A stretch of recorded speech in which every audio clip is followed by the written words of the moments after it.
Tonight, residents on Jenny Lane in Lumberton say they're tired of waiting for a solution to the street's flooding problem. We showed what happened earlier this month after steady rains. Today, one homeowner showed KFDM's Huet what he believes is causing the problem. Raised up there approximately 8 to 10 inches. Chris Beane has raised up his yard. It doesn't help. We showed you Beane's house on Jenny Lane when it rained a few weeks ago.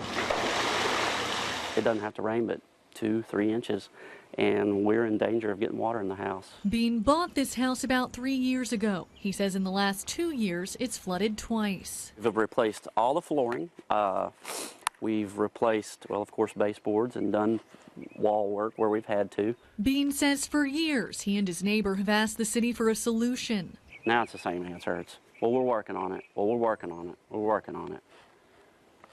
I don't hear any equipment running. I don't see any people.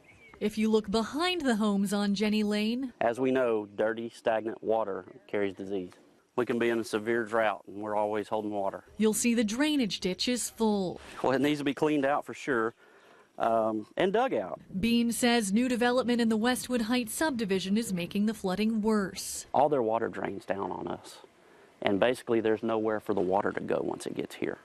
And we can't get anybody to do anything about that either. The subdivision is built higher up. I'm 5'7".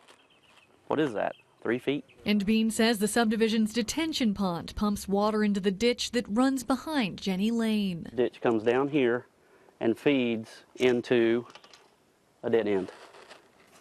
There's nowhere for the water to go. The city engineer says the flooding problem predates the subdivision, and the city has been working on the problem since 2004. He says he conducted a hydraulic study that shows there's no more water flowing in the ditch than before the subdivision was built. The builder of the subdivision, Cormier Homes, had no comment. Beane says he can see it when workers pump water out of the detention pond. We can have a month of no rain, come home, and have rising water in the backyard.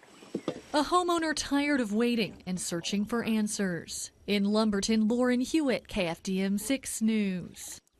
The Lumberton city manager says he sympathizes with homeowners. He says the drainage study needs to be completed to find a solution. Then the next step is to determine funding. The city manager says it's a complicated issue because the water drains over multiple jurisdictions and the problem can't be solved overnight. He says when they find a solution, it will be a joint effort between the city and the county.